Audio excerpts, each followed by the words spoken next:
त्यावेळेस जे पंतप्रधान होते पंडित जवाहरलाल नेहरू त्यांनी या दिवशी काय केलं होतं की जे महाराष्ट्र पोलीस आहे त्यांना आमचा पोलीस ध्वज दिला होता, ध्वज अर्पण केला होता, म्हणून या दिवसाला काय म्हणतात महाराष्ट्र पोलीस दिन म्हणतात। आणि ह्या 2 जानेवारी ते 7 जानेवारी दरम्यान एक रायझिंग डे सप्ताह म्हणून साजरा केला जातो पोलीस स्टेशन म्हणजे पूर्ण पोलीस महाराष्ट्रातच साजरा केला जातो।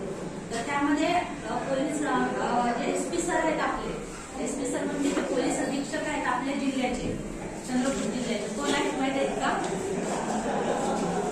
नाही माहिती?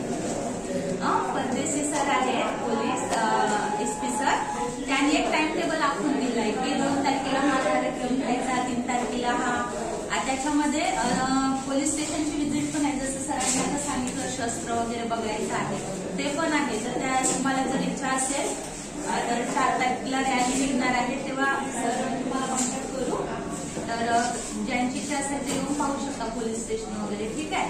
तर आजचा विषय असा आहे की एक सायबर गुन्हे, त्याच्यावर आळा कसा घालायचा, स्पर्धा परीक्षा, अंमली पदार्थ आणि पोलीस भरतीचं असे 4 विषय दिले आहेत। तर तुम्हाला पहिलं सांगते की सायबर गुन्हे